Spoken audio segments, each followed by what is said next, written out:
Red Magic. The Battle for Magica. Chapter 15. An Uneasy Alliance. You want to ask Jev to help us spy on Morb? Zann stared at Gliss, hardly believing his ears.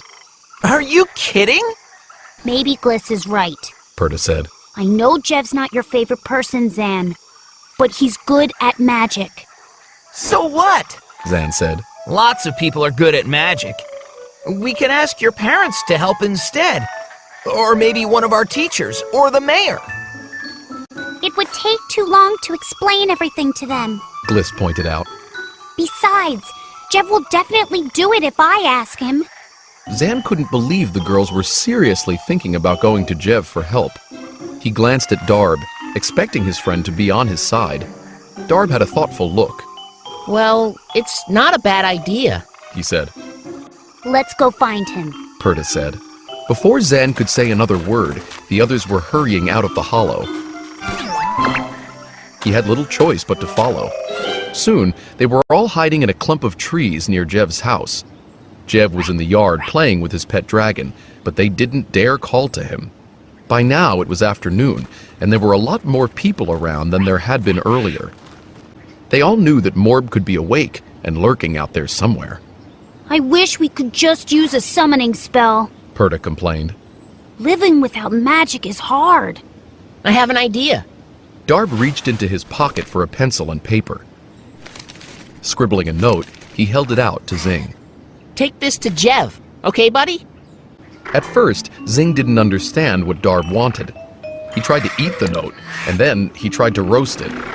But finally, he figured it out. Jev looked up when the dragon flew at him. Shoo! You'll scare Hazi. Then he blinked. Wait a minute. Aren't you? Zing whistled and dropped the note by Jev's feet. Jev grabbed the paper and read it. A second later, he picked up his dragon and headed toward his house. See? Zann whispered. He's ignoring the note. I told you he was... Wait! Gliss interrupted. He's just putting his dragon inside. Sure enough, Jev was already hurrying toward them. When he heard what they wanted, he smirked at Zann. Wow, it must be tough living with no magic like a void all day, huh? He said. Especially for a snooty red like you. Will you help us, Jev? Gliss asked, grabbing his arm. Please? Jev glanced down at her hand on his arm. Sure, He said. I was just kidding around. What do you want me to do? It didn't take long for Jev to summon and send a spy fly to Morb. Zann watched the whole process, chafing silently at seeing his enemy do magic when he himself was powerless. Thanks, Jev. Perta said. Can you come find us in the hollow when the spy fly returns? The hollow? Jev looked a little nervous. Sure, I guess. Just then, he noticed Gliss rubbing her stomach. Are you hungry? I could conjure up some lunch. That would be great. Gliss said. We haven't eaten since yesterday. She talked him into conjuring up enough food for all of them, along with some fresh clothes. After that, they left Jev and headed for the hollow. When they got there, Zing whimpered. I know, Zing. Said Zann with a sigh. I don't like being here either. But it's safer than being out in the open. How long do you think it will take the spy fly to get there and back? Gliss asked. The others shrugged. Spy flies were very fast. Like message moths, they could zap themselves long distances when necessary. But there was no way of telling how long it would take the little creature to find Morb and observe what he was doing. By now, Morb had probably woken up and left Zann's house. Zann pulled out Boz's diary. Guess I'll start reading this while we're waiting. Maybe we can figure out whether it's still worth trying to get it to the palace. Too bad none of us can do an advanced restore spell yet. Perta said.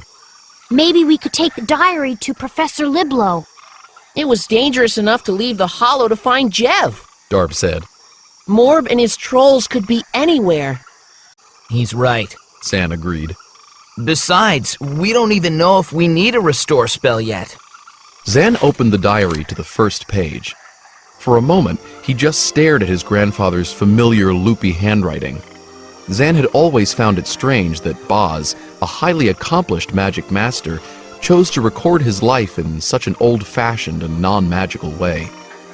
Pushing that thought aside, Zann started to read. The diary began before Zann was born.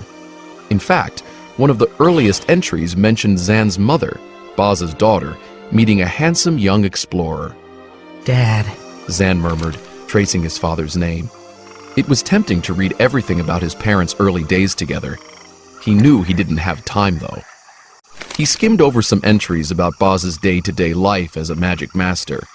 They were surprisingly boring, but then Zann saw pages filled with stories about his parents' explorations and adventures.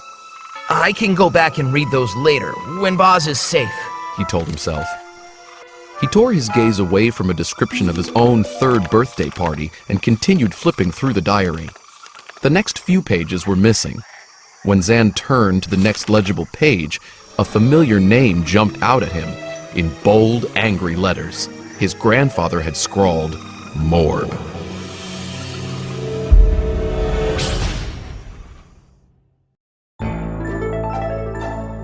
Little Fox.